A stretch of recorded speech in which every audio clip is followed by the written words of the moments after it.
दुनिया के लोग कहते हैं कि शिवरात्रि के दिन भगवान शंकर की पार्वती जी के साथ शादी हुई। ये दुनिया के लोग कहते हैं। पर यदि जिसने शिव पुराण की कथा अगर अच्छे से सुनी हो और पढ़ी हो तो शिव जी की शादी की जो तारीख है वो ये नहीं है। हमने पहले भी उसका वर्णन, भगवान देवाधिदेव महादेव के विवाह की जो तारीख है वो बैसाख शुक्ल पंचमी, शुक्ल पक्ष के बैसाख के महीने में जो पंचमी पड़ती है उस दिन भगवान शंकर और पार्वती जी का विवाह हुआ। ये जो शिवरात्रि है ये विवाह की रात्रि नहीं है। ये शिवरात्रि ब्रह्मा और भगवान विष्णु ने भगवान शंकर को पहचानने के लिए पृथ्वी पर भगवान शंकर के प्रथम शिवलिंग को प्रकट करा था। तो ये शंकर जी के जन्म की शिवरात्रि है, प्रागट्य की शिवरात्रि, शिव जी के प्रागट्य की शिवरात्रि। ये शिवरात्रि जो आएगी माघ की शिवरात्रि, जो मूल शिवरात्रि होती है, जिस दिन शिवरात्रि के दिन भगवान ब्रह्मदेव और भगवान नारायण ने भगवान शंकर को एक पर्वत को घुमाकर उनके लिंग की आकृति, उनका स्वरूप प्रकट किया, उनका स्वरूप प्रकट किया, उनका जन्म। आपसे कोई पूछे कि शंकर जी का जन्म कब हुआ था, बिल्कुल बेझटक कह सकते हो शिवरात्रि के दिन हैप्पी बर्थडे ने टू यू। उसमें तुम्हें सोचना नहीं है। भ्रम फैलाने वाले बहुत भ्रम फैलाते हैं।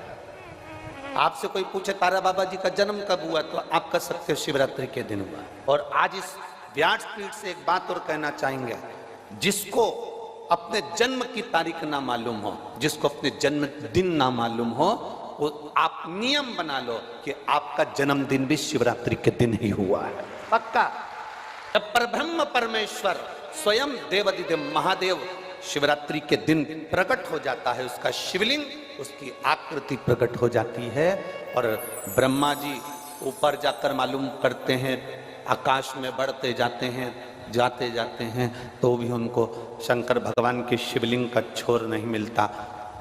भगवान नारायण नीचे की ओर बढ़ते चले जाते हैं, पाताल की ओर, और उनके चरण नहीं मिलते, तब हार जाते हैं कि शंकर को पहचानना कठिन है। शिव को पहचानना, शिव को जानना कठिन है, बहुत कठिन। जैसे शंकर को पहचानना कठिन है, जैसे शिव को पहचानना कठिन है, उसी तरह कोई संत को, कोई गुरु को, कोई सतगुरु को पहचानना कठिन।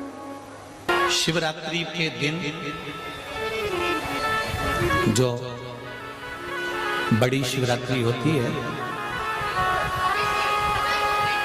माघ महीने के अंतर्गत जो आती है, ध्यान है आप लोगों को? उस शिवरात्रि के दिन सबसे ज्यादा जरूरी क्या होता है चढ़ाना? एक बेर। क्या जरूरी है? क्या बोलते हो? बेर की बोर, जो भी बोलते हो, जिसमें गुठली होती है और अपन लोग बोर खाते हैं, बेर खाते हैं। मात्र एक बोर, एक बेर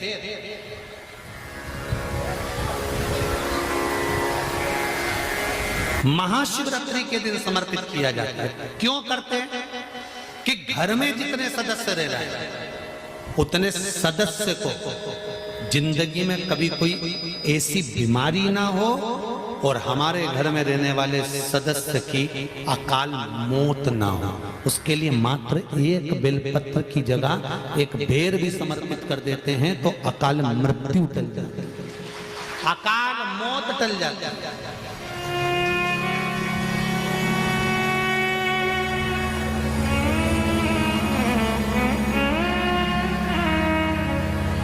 12 महीने शिवरात्रि आती है, जिसको 12 मासिक शिवरात्रि कहते हैं। हम कई लोगों से कहते हैं अगर जिंदगी में ज्यादा नियम नहीं ले सकते तो एक नियम ले लो, और उसका फल क्या होता है?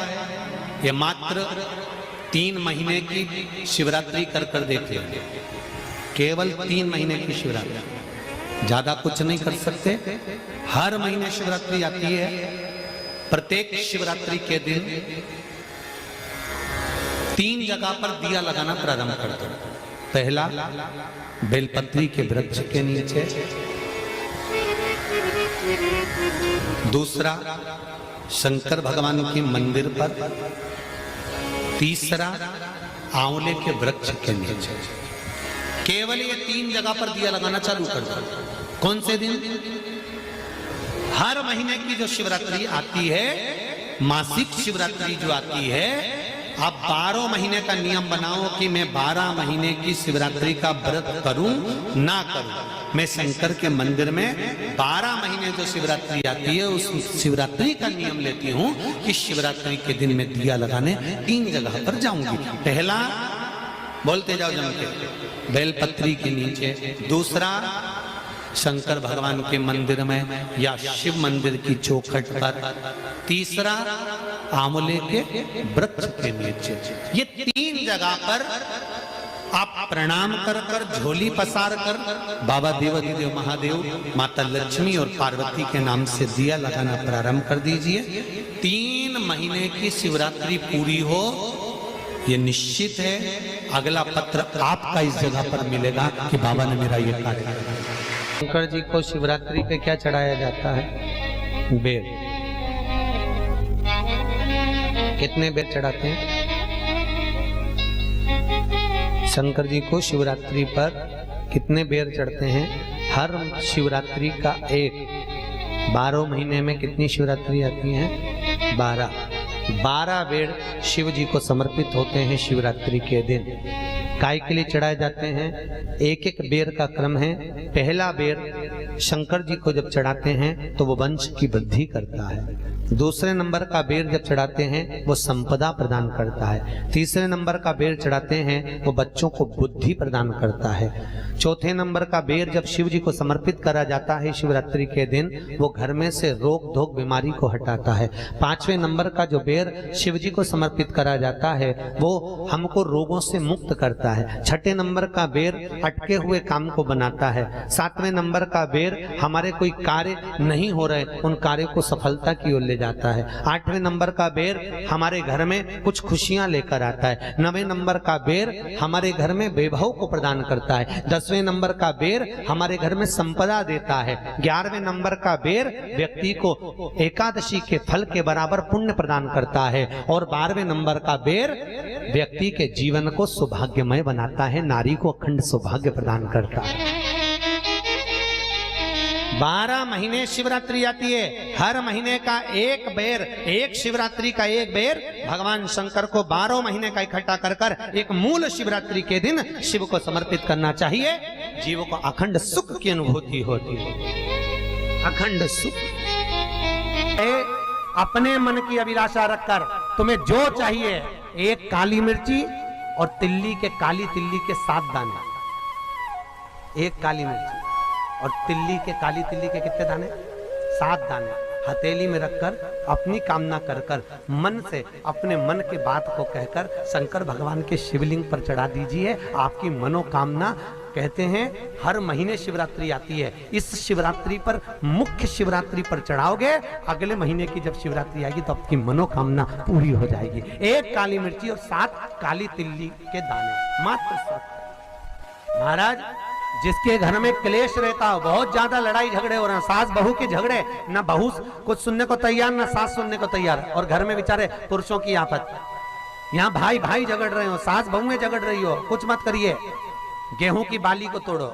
गेहूं की बाली जानते हो ना, जिसमें आप लोग तो गेहूं की बाली को तोड़ना है, और बाली 7 बाली तोड़कर अपने घर में घुमाकर अपने घर का नाम और गोत्र बोलकर उसको शंकर को समर्पित कर दीजिए। जिंदगी में कभी सास बहू का झगड़ा नहीं होगा। महाराज, शिवरात्रि के दिन उसको समर्पित करिए, आपके घर में कभी क्लेश नहीं मच सकता। 12 महीने शिवरात्रि आती है, और शिवरात्रि के दिन रात्रि को 12 बजे शंकर भगवान पर एक धतूरा चढ़ा दो। क्या चढ़ाना है? जम के बोलिए जरा। धतूरा। ये शंकर भगवान को धतूरा चढ़ा दो। 12 बजे रात्रि को शिव जी पे धतूरा चढ़ाओ। आधे घंटे तक धतूरा चढ़े रहने दो, और आप श्री शिवाय नमस्तुभ्यम का जाप करो। जिस शंकर जी पे धतूरा चढ़ाए उस मंदिर के बाहर बैठकर कौन सा मंत्र जपना है? श्री शिवाय नमस्तुभ्यम। फिर से बोलो, श्री शिवाय नमस्तुभ्यम धतूरा चढ़ाकर श्री शिवाय नमस्तुभ्यम का स्मरण करिए। और जो दुकान नहीं चलती हो, घर में लक्ष्मी नहीं टिकती हो, खेत में फसल अच्छी नहीं आती हो, संपदा नहीं आ रही हो, बस उस धतूरे को लाल वस्त्र में बांधकर अपनी दुकान में, अपने व्यापार में, अपने घर में रात को 12:30 बजे उठाकर लाओ और 4 बजे के पहले उसको अपनी दुकान, व्यापार, व्यवसाय में उसको बांध दीजिए। और अगर जो जमीन फसल सही नहीं दे रही हो, उस जमीन में ले जाकर गाड़ दीजिए। आपको जीवन में कभी तकलीफ नहीं भोगना पड़ेगी, लक्ष्मी बढ़ती चली जाएगी, महाराज संपदा बढ़ेगी। जो व्यक्ति ज्यादा बीमार रहता हो, बहुत बीमारी उसको घेरे रहती हो, परेशान रह रहा हो, बीमारी बनी हुई है, तो बोर चढ़ाइए। बेर क्या बोलते हैं यहाँ पर, बेर की बोर, वो खाने वाला बेर जो होता है, उस बेर को 7 बेर ले लो और 7 बेर को लेकर अपने ऊपर से घुमाकर शिवरात्रि की दोपहर के 12 बजे शंकर भगवान के शिवलिंग पर ले जाकर उस बेर को चढ़ा दीजिए। आपका रोग, आपकी बीमारी मात्र 3 महीने के अंदर समाप्त हो। शिवरात्रि के दिन शंकर भगवान को बेर चढ़ाने का बड़ा महत्व है। यहाँ चढ़ाते हैं कि नहीं चढ़ाते? चढ़ाते हैं। शिवरात्रि के दिन बेर चढ़ाने का बड़ा महत्व है। और शिवरात्रि पर चढ़ा हुआ वो बेर उठाकर ले आइए और उस बेर को उठाकर रख लीजिए। मान लो किसी को उदर से जुड़ी हुई जब तकलीफ रहती है, पेट से जुड़ी हुई तकलीफ रहती है, पेट से जुड़ी हुई कोई भी प्रॉब्लम हो, अगर पेट से जुड़ा हुआ कोई भी रोग आपको लग गया और डॉक्टर की दवाई चल रही है, सारी औषधि चल रही है, जो शिवरात्रि पर आपने बेर चढ़ाया है, वो बेर अगर आपके यहाँ रखा हुआ है, वो बेर उस रोग वाले व्यक्ति को खिला दीजिए।